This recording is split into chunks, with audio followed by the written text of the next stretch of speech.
ওই মহিলাটাকে সালাম দিলেন। সালামের জবাব আসলো। হযরত ওমর ফারুক রাদিয়াল্লাহু আনহু ওই সময় বলেছিলেন, আম্মা জান, আমি আপনার সঙ্গে একটু কথা বলতে চাই। ওই মহিলাটা অনুমতি দিয়ে দিলে।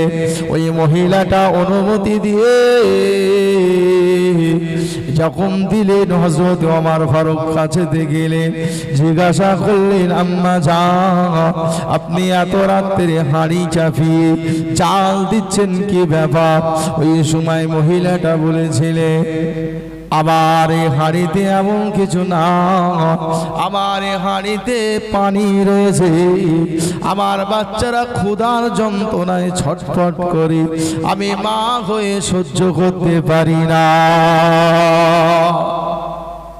নবী দ্বিতীয় সাহাবী হযরত ওমর দেখছেন গভীর রাত্রে হাঁড়িতে পানি দিয়ে মা জাল দিচ্ছে, আর শুকনো শুকনো বাচ্চা কাচ্চা কান্নাকাটি করছে, হাঁড়ির পাশে হাঁড়ির দিকে এক দৃষ্টি তাকিয়ে রয়েছে।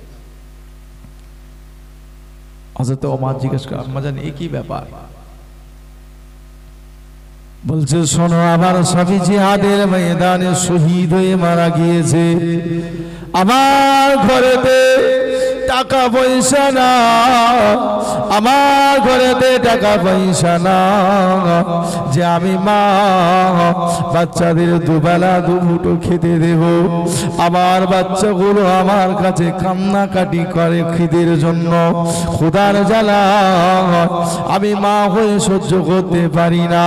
তাই হাঁড়িতে পানি দিয়ে আমার বাচ্চাদেরকে সান্ত্বনা দে, এখনই খাবার তৈরি হবে বাবা, কেঁদো না, কেঁদো না। আমার বাচ্চারা তাকিয়ে তাকিয়ে হাঁড়ির দিকে দেখতে দেখতে এক একটা করে বাচ্চা ঘুমিয়ে যায়। আমি মা আস্তে আস্তে চুলো জালটা বন্ধ করে আমি মা হাঁড়িটা নামিয়ে দিই।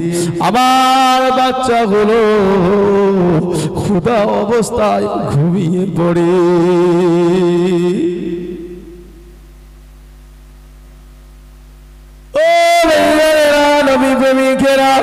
আল্লাহ যাদেরকে এত সম্মান দিয়েছে, আল্লাহ যাদেরকে এত ইজ্জত দিয়েছেন, যাদেরকে এত পাওয়ার দিয়েছেন, রাতের বিছানায় না শুয়ে, আরামের বিছানায় না শুয়ে আল্লাহ নবী তাদেরকে দায়িত্ব দিয়েছিলেন যে তোমার খলিফার আমলে, তোমার খেলাফত আমলে যদি কোনো মানুষ অসহায় অবস্থায় দিন কাটায়, শুনে রেখে দাও, আল্লাহ পাকের দরবারে ময়দানে মাশরে দাঁড়িয়ে দাঁড়িয়ে জবাবদিহি করতে হবে।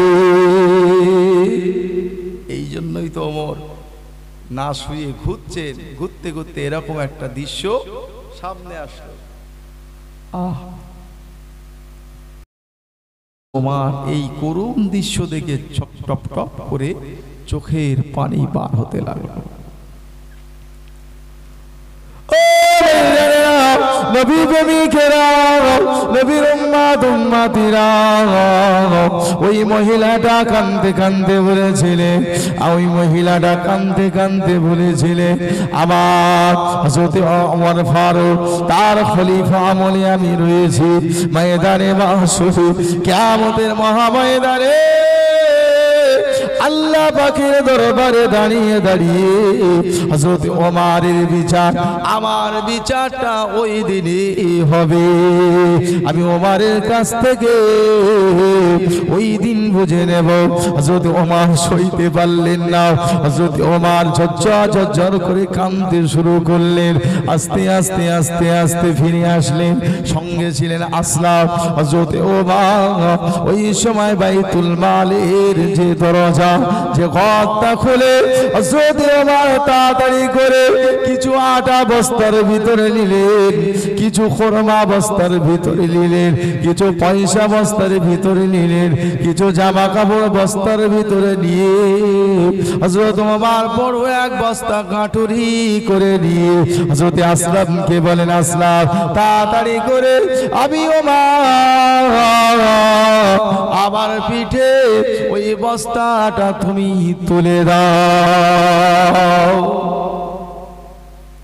ওমর বলছেন, তাড়াতাড়ি করে আমার বস্তাটা পিঠে তুলে দাও। আসলাম বলছেন, হুজুর আপনার গোলাম তো আমি রয়েছি, আমার পিঠে আপনি বস্তা না তুলে দিয়ে আপনি নিজের পিঠে বস্তা তুলছেন। কথা বুঝতে পারছেন? নেতা কাকে বলে দেখেন, এই নেতাদের জন্য আল্লাহ পাক বললেন, এক শ্রেণী যারা সৎ নেতা তাদের জন্য আমি আল্লাহ পাক ময়দানে মাশরে আরশ পাকের ছায়ার নিচে জায়গা দেব। তারা হলো ইমামুন আদিলুন, জোরে বলুন সুবহান। সৎ নেতা আজকাল পাওয়া খুব মুশকিল। বলছে আসলাম তাড়াতাড়ি করে আমার পিঠে তুলে দাও। আসলাম বলছে, হুজুর আপনি আপনার গোলাম রয়েছে। তোমার ময়দানে মাশরে যখন গুনার বোঝা নিয়ে আমি উঠবো, ওই দিন গুনার বোঝাটা আসলাম তোমার পিঠে তুলবে তো সেই দিন? আসলাম চুপ হয়ে গেলেন। আসলাম নিরুপায় হয়ে তাড়াতাড়ি করে হযরত ওমরের পিঠে বস্তাটা তুলে দিলেন। হযরত ওমর আল্লাহর ভয়, আল্লাহর আযাবের ভয়, আল্লাহর গজবের ভয়ে যে ওমরকে আল্লাহ নবী বলেছেন, ওমর তুমি জান্নাতি জান্নাতি জান্নাতি। ওই ওমর আল্লাহর ভয়, আল্লাহর আযাবের ভয়, গজবের ভয় পিঠে বস্তা নিয়ে এত জোরে দৌড়া, এত জোরে দৌড়া। আসলাম বলে আমি খালি হাতে খালি পিঠে আমি হুজুরের সঙ্গে দৌড়াতে পারিনি। হযরত ওমর ফারুক রাদিয়াল্লাহু আনহু ওই মহিলাটার কাছে পৌঁছে আসলেন, তাড়াতাড়ি করে একটা কড়া চাইলেন, একটা পাত্র চাইলেন। হযরত ওমর ফারুক দেখেন চুলের জালটা লিভে গিয়েছে। হযরত ওমর কিছু কাঠ দিয়ে, যেমন মহিলারা ফু দেয় পাকাটি দিয়ে, হযরত ওমর চুলের ভিতরে জালটা শুরু করার জন্য ফু দিয়ে দেয়। ওই জালে ধোঁয়া, তার আগে যে ধোঁয়াটা বার হয়, হযরত আসলাম বলে চোখে পানি এসে যায়। হযরত ওমরের ঘন দাড়ির ভিতর থেকে সারা মুখটা ধোঁয়ায় পরিপূর্ণ হয়ে যায়। জালটা জ্বালিয়ে নিয়ে হযরত ওমর কিছু খোরমা তার ভিতরে দিয়ে দিলেন, কিছু আটা তার ভিতরে দিয়ে দিলেন, কিছু আটা, কিছু চর্বি, কিছু খোরমা, কিছু গুড় দিয়ে তার ভিতরে একটা ক্ষীরের মতো রান্না করলেন। হযরত ওমর রান্না হয়ে যাওয়ার পরে ওই বাচ্চাদেরকে তুলে আর কোলে বসিয়ে হযরত ওমর তাদেরকে খাওয়াতে লাগলেন। খাওয়ানো হয়ে যাবার পরে হযরত ওমর যে খাবারটা বেঁচেছে ওই খাবারটা মহিলাটার হাতে দিয়ে বলেছেন, আম্মা জান এই খানাটা পরে খাবেন, এতে জামা কাপড় কিছু আছে, বাচ্চাদের পরিধানে ভালো জামা কাপড় নাই, এই জামাগুলো দিলাম, কিছু টাকা দিলাম, আল্লাহ পাক আপনার উপরে রহমত নাজিল করো। জোরে বলুন সুবহানাল্লাহ। ওই মহিলাটা ঝরঝর করে কেঁদে বলেছিলেন, বাবা তোমার মনে যে এত দয়া, তোমার মনে যে এত দয়া, শুনে রাখো, জেনে রাখো, খলিফা ওমরকে না করে, ওমর যদি খলিফা না হয়ে, ওমরকে যদি খলিফা না করে তোমার মতো মানুষকে যদি খলিফা করতে, তাহলে সমাজ উপকৃত হতো। জোরে বলুন সুবহান। যদি আল্লাহ ওমরকে খলিফা নেকে তোমাকে করতেন, তাহলে আমাদের এই দুঃখ দুর্দশা থাকতো না। হযরত ওমর বলছেন, আম্মা জান মনে মনে বলছেন, আম্মা জান আমি কি জানি আপনি এই অবস্থার ভিতরে, তবে খলিফার জায়গা আম্মা জান আপনি গেলে দেখতে পাবেন, ওই জায়গায় খলিফার জায়গায় গিয়ে আমাকেও আপনি দেখতে পাবেন। একবার জোরে বলুন সুবহান।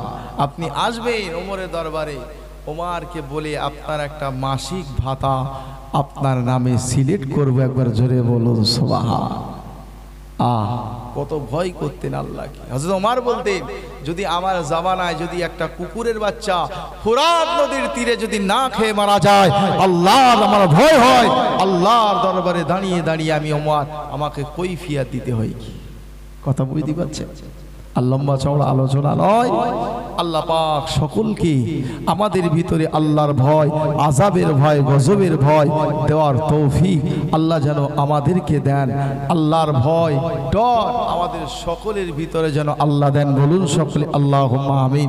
যারা আল্লাহকে ভয় করে, শুনে রাখেন, যারা আল্লাহকে ভয় করে আল্লাহর আযাব গজবকে যারা ভয় করে, আমার আল্লাহ পাক বলেন ওয়ালিমান খাফা মাকাম রাব্বিহি জান্নাতান, যারা আমাকে ভয় করবে আমি আল্লাহ ময়দানে মাশরে তাদেরকে আমি দুটো জান্নাতের মালিক করে দেব। জোরে বলো, এই মহব্বত করে বলবেন না সুবহানাল্লাহ। পয়সা লাগবে না, শুধু আমাকে একটু ভয় করে আয়। আল্লাহ পাক আমাদের তৌফিক দান করেন, বলুন সকলে আল্লাহুম্মা আমিন। লম্বা চড়া আলোচনা নয়, সকলে উঠুন বিশ্বনবীর দরবারে আর একবার একটু সালামে নজরানা দিয়ে পাঠিয়ে আমরা আখিরি মোনাজাত করব। সকলে উঠি ইয়া নবী সালাম।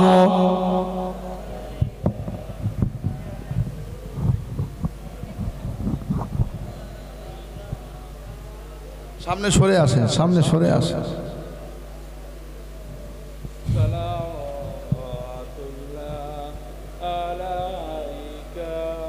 নবী না হয়ে দুনিয়া না হয়ে ফারিস্তা খোদা হয়েছি উম্মাহ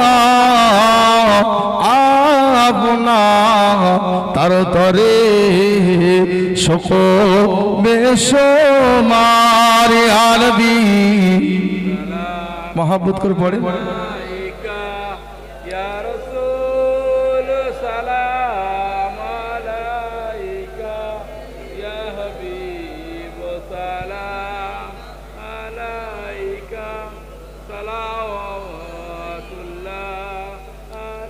নবীজি আব্বা আবদুল্লাহ, নবীজির আম্মা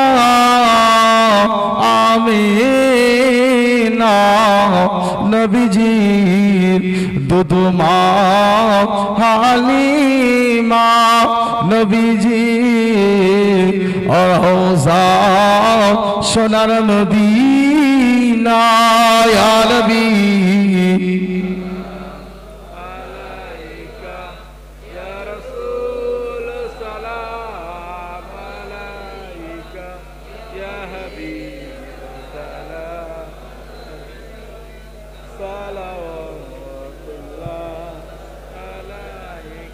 সকলে বসেন। বালাগাল উলা বিকামালিহি কাশাফাত বুজাবে,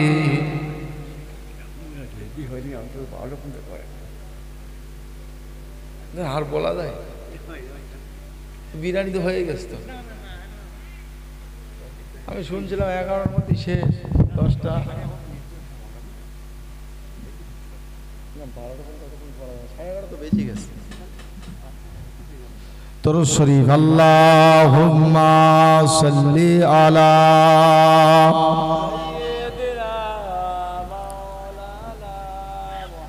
মহব্বত করে পড়ে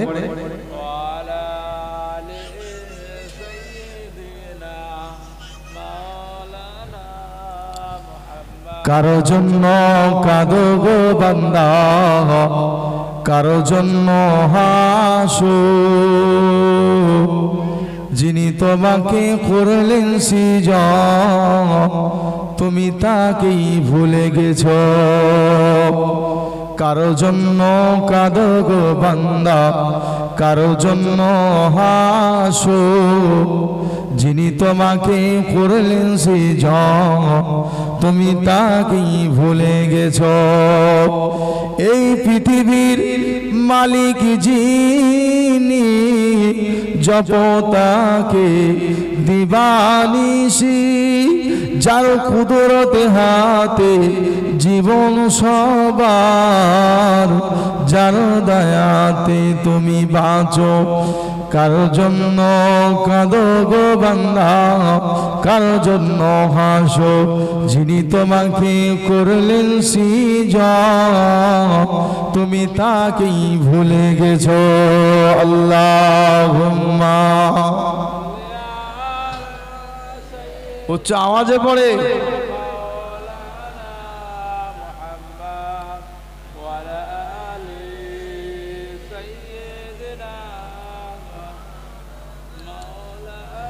এসেছিলে তুমি ওগো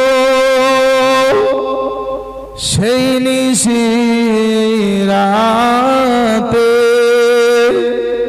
মুখেতে খোদার বাণী কোরআন যে হাতে তব শুভ আগমনে সকলেরই মাঝে তৌহিদেরই বাঁশি গো ইশারাতে জাগে মোহাম্মদ তুমি গো খোদার পিয়ারা আমিনা মায়ের তুমি নয়নের তারা আল্লাহুম্মা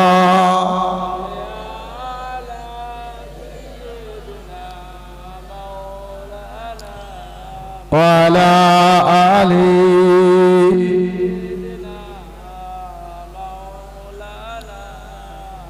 আমার বাবাজি ভাইয়েরা আমাদের সকলকে দুনিয়া ছাড়তে হবে নাকি বলে কথা বলেন না কেন ছাড়তে হবে তো না এর ভিতরে কেউ আছে থেকে যাবে যে জায়গাটা বেশ ভালো হয়েছে আর যাব না কি গো হবে বলে মনে হয় জায়গাটা বেশ ভালো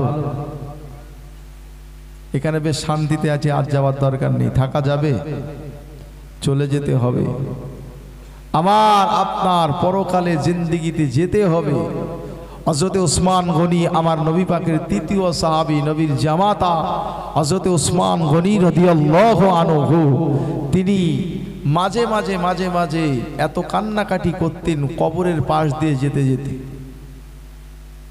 ভাই কবরের পাশ দিয়ে যেতে যেতে আল্লাহর আযাবের এত ভয় করতেন কবরের সামনে দাঁড়িয়ে দাঁড়িয়ে দাঁড়িয়ে দাঁড়িয়ে ঝরঝর ঝরঝর করে কাঁদতেন একবার জোরে বলুন সুবহানাল্লাহ আচ্ছা আপনারা বুকে হাত দিয়ে বলুন নবীর যে সাহাবী ছিল হযরত আবু বকর হযরত ওমর হযরত উসমান হযরত আলী কাররামাল্লাহু ওয়াজহু এদের কোনো ভয় থাকার কথা এই কথা বলেন না আপনারা মন থেকে বলুন তাদের কোনো ভয় থাকার কথা তথাপিও হযরতে উসমান গনি রাদিয়াল্লাহু আনহু আল্লাহর নবী বলেছিলেন জান্নাতের ভিতরে সমস্ত নবীদের সঙ্গী সাথী থাকবে সমস্ত নবীদের সঙ্গী সাথী থাকবে আবারও একজন বন্ধু জান্নাতের ভিতরে থাকবে সঙ্গী সাথী থাকবে তিনি হলেন হযরতে উসমান গনি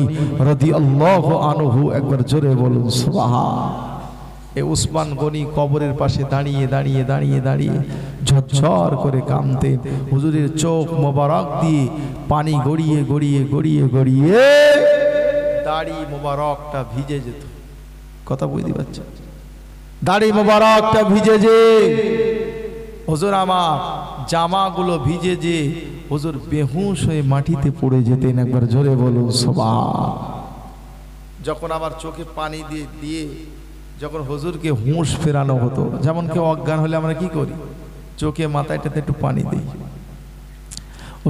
হুজুরকে পানি দেওয়া হতো চোখে টোকে আবার জ্ঞান ফিরে আসতো হুঁশ ফিরে আসতো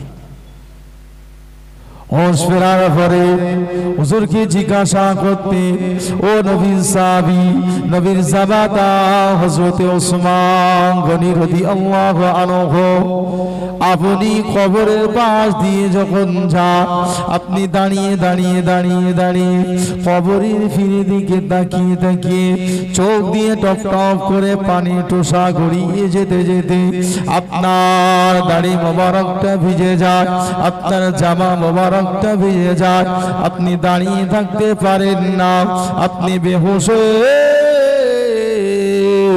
মাটিতেই পড়ে যান হুজুর কি ব্যাপার আপনার ভয় থাকার কথা আল্লাহর নবী বলেছেন আমার জান্নাতের ভিতরে উসমান হলো আমার বন্ধু একবার জোরে বলুন সুবহানাল্লাহ আপনি এত কান্না কাঁদছেন কি ব্যাপার হযরত উসমান গনি বললেন দেখো মানুষ যখন পৃথিবীতে আসে এই মানুষ যখন আবার পৃথিবী থেকে বিদায় নেয় সর্বপ্রথমে আল্লাহ পাক যে মঞ্জিলগুলো রেখেছেন পরপর এই ঘাঁটিগুলো যে রেখেছেন আখিরাতের প্রথম ঘাঁটি হচ্ছে কবর আমি কবরটা দেখে আমার মনে ভয় ত্রাস সৃষ্টি হয়। আল্লাহ রাসূল পাক জবানে বলেছেন, আল কবরু রাউযাতুম মির রিয়াজুল জান্নাহ ওয়া হুফরু মিন হুফারিন নিরান। কবর কারোর জন্য জান্নাতের বাগান হবে, আর কারোর জন্য জাহান্নামের গাড্ডা হবে। এই জন্য আমি কবরটা দেখে কাঁদতে থাকি। একবার জোরে বলো সুবহান। হযরত ওসমান গনি রাদিয়াল্লাহু আনহু বলছেন, আমি নবী পাকের পাক জবান দিয়ে শুনেছি যে নবী পাক বললেন আখিরাতের সব জায়গায় সাথী থাকবে, ময়দানে মাশরে লোক থাকবে, জাহান্নামে লোক থাকবে, সব জায়গায় পুলসিরাতে মিজানের পাল্লার ধারে লোক থাকবে, কিন্তু কবর নামীয় জায়গায় সঙ্গী সাথী কেউ থাকবে না। ওই জায়গায় আমাকে আপনাকে একা রেখে চলে আসবে। কথা বুঝতে পারছেন? কি গো, থাকবে কেউ? কথা বলেন, কেউ থাকবে? কেউ সঙ্গী সাথী হয়ে থাকবে না। ওই দিন যদি আমি আপনি আল্লাহওয়ালা হই, নেককার হই, পরেজগার হই, তাহলে কবরটাকে নূরের বাতি আল্লাহ পাক জ্বেলে দেবেন। একবার জোরে বলুন সুবহান। শুধু তাই নয়, কিতাবের ভিতরে এসেছে আপনি যদি আল্লাহওয়ালা হন, আপনাকে কবরে শুইয়ে দিয়ে আসবে। দেখেন না, কাঁধে করে নিয়েছে, কবরটাকে ঘিরে দাঁড়িয়ে যা। এবারে মাইয়াতটাকে শোয়ানো হয়, বিসমিল্লাহি ওয়া বিল্লাহি ওয়া ফি সাবিলিল্লাহি ওয়া আলা মিল্লাতি রাসূলিল্লাহ বলে লাশটাকে যখন কবরে শুইয়ে দেওয়া হয়, কবরে শুইয়ে দেওয়ার পরে এবারে বিছানা চাদর দিয়ে দিয়ে তার পরে বাঁশটা দিয়ে দিয়ে মাটি ধরার জন্য ইমাম সাহেব বলে, তোমরা মাটি ধরো। বিসমিল্লাহির রহমানির রহিম। মিনহা খলাকনাকুম ওয়া ফিহা নুঈদুকুম ওয়া মিনহা নুখরিজুকুম তারাতান উখরা। মাটি দাও, সকলে মাটি দেয়। মাটি দেওয়ার পরে কবর যখন সোজা করে দেওয়া হয়, সাইজ করে দেওয়া হয়, কবর ছেড়ে দিয়ে যখন 40 কদম মাটি চলে যায়, সকলে এমত অবস্থায় মুনকির নকির ফেরেশতা এসে হাজির হয়ে যায়। হাজির হয়ে বলে, আল্লাহর বান্দা তুমি উঠে পড়ো। ও মানুষটা উঠে যায়। ও ভাইজানেরা, নবী প্রেমিকেরা, নবীর উম্মাতিরা শুনে রেখে দেন, জেনে রেখে দেন। ওই মানুষটা তাকিয়ে দেখে আল্লাহ পাকের ফেরেশতা তাকে ডাকছে। ওই মানুষটা একা নয়, ওই মানুষটার পাশে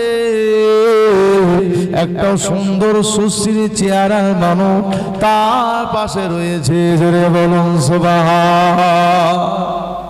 উচ্চ আওয়াজে বলবেন না সুবহানাল্লাহ।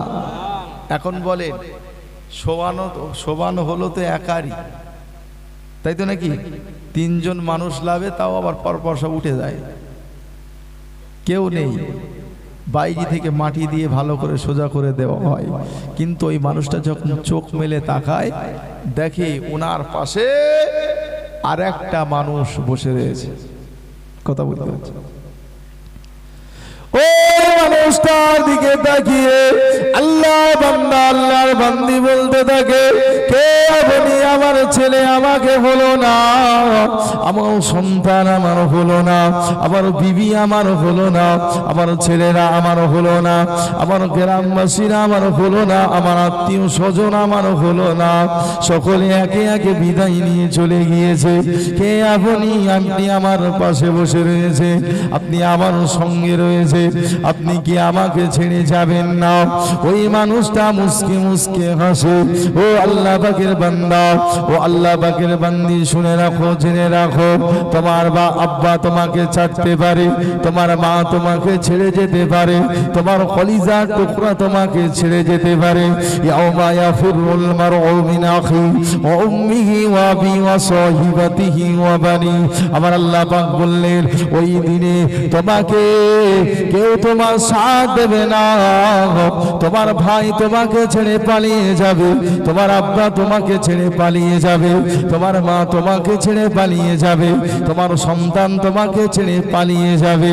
আমাকে সবাই ছেড়ে পালিয়ে গিয়েছে, কিন্তু না না, আমি তোমাকে ছেড়ে পালাবো না, চলে যাব না। শুনে রাখো, কিয়ামত পর্যন্ত আমি তোমার সঙ্গে তোমার কবরে থাকবো। জোরে বলো, উচ্চ আওয়াজে বলুন সুবহান। তোমাকে সবাই ছেড়ে চলে গেছে, তোমার আব্বা মা, তোমার ভাই বোন, তোমার সন্তান বিবি সব ছেড়ে চলে গেছে, কিন্তু আমি তোমাকে ছেড়ে চলে যাব না। এই অবাক হয়ে তাকিয়ে দেখবি কে ব্যক্তি।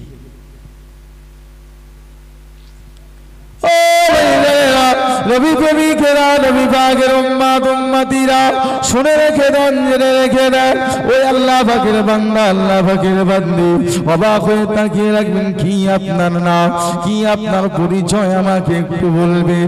ওই মানুষটা বলতে থাকে, ও আল্লাহ পাকের নেক বান্দা, সলিহিন বান্দা, শুনে রেখে দাও, জেনে রেখে দাও, আমি এমন কেউ নই, আমি এমন কেউ নই, আমি হলাম তোমার জীবনের সৎ আমল। জোরে বলুন সুবহান।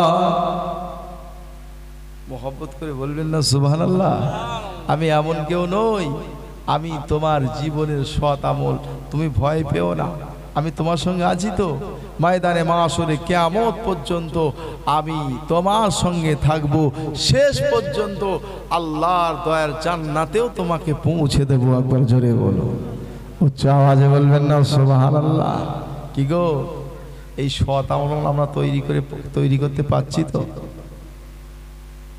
কথা বলেন না, সৎ আমল তৈরি করতে পারছি তো? ও ভাইয়েরা, নবী প্রেমিকেরা, চলা রাস্তাটা বাদ দিয়ে ফিরে আসো, আল্লাহ পাকের দরবারের দিকে ফিরে আসো, আল্লাহ রহমতের দিকে ফিরে আসো, আল্লাহ রহমতের পথের দিকে ফিরে আসো।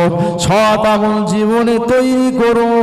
সৎ আমল যদি জীবনে তৈরি করতে পারো, কবর বলল, সৎ আমল যার ভিতরে থাকবে, আমি কবরের মাটি আমার কাছ থেকে সে নিস্তার পেয়ে যাবে। জোরে বলুন সুবহান। মোহাব্বত করে বলবেন না সুবহানাল্লাহ। এটা মোহাব্বতের সাথে দরুদ শরীফ, আল্লাহুম্মা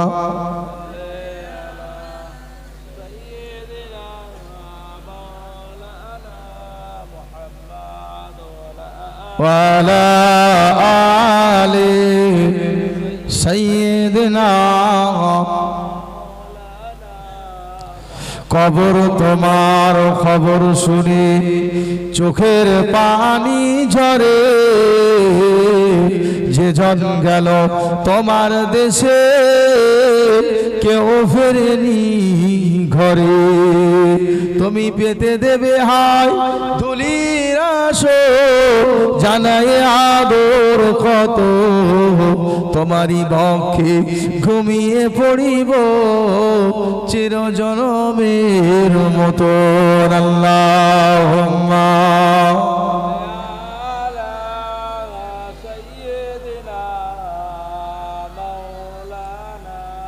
ওয়া আলা আলি।